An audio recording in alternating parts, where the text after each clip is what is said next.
Ročný adventný kalendár sa volá Vianočná pošta. Takže mám nachystané takéto obáločky, ktoré si rozstrihnete, zložíte a vznikne vám takáto obálka, ktorú buď môžete hodiť do schránky, alebo si pekne pozavesovať niekde na šnúrku, ak máte krb, nad krb, alebo na okno, na dvere, kdekoľvek nájdete nejaké vhodné miesto. Dovnútra každej obálky vložíte jednu kartičku s úlohou. Kartičky môžete zakladať tak, ako vám to bude vyhovovať, alebo podľa toho, aký je hlavný obrázok dňa, a to je vždy ten, ktorý je na obálke vzadu čierno-biely vytlačený, aby si ich detičky mohli vyfarbiť. Môžete si pustiť pesničku, popri tom, ako budete robiť aktivitu, alebo vyfarbovať obrázok. A každý deň môžete splniť jednu úlohu od vianočného škriatka.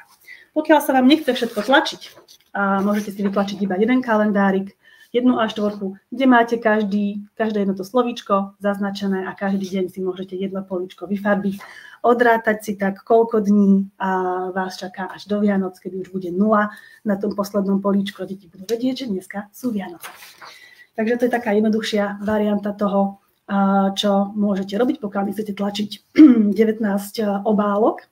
Je k tomu aj webová stránka, kde budú všetky úlohy spísané, aby to bolo pre vás prehľadnejšie, takže môžete si na nej stiahnuť v týchto horných zelených gombíkoch všetky materiály ako pracovné listy alebo podklady na tvorenie, flashcard, kartičky, kalendár vo forme A4, úlohy, ktoré pokladáte do obálok alebo tieto veľké farebné obálky na vianočnú poštu. Krásne tu máte rozpísané všetky aktivity, ktoré vás čakajú, niekedy aj s fotkou, niekedy s popisom, ako to treba vyrobiť a môžete si to dopredu naštudovať, čo vás na každý deň čaká. Niekedy vás čaká video z Blue, niekedy vás čaká nejaká jednoduchá aktivita, niekedy vás čaká nejaké tvorenie a niekedy vás čaká vianočný darček v podobe audioknižky, ktorý dostanete odo mňa na Vianoce.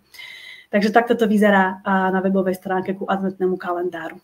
Už 120 mám, bude tohto roku robiť anglický vianočný kalendár. Ja sa veľmi teším, koľko domácností ožije angličtinou a koľko detičiek sa naučí prvé anglické vianočné slovíčka.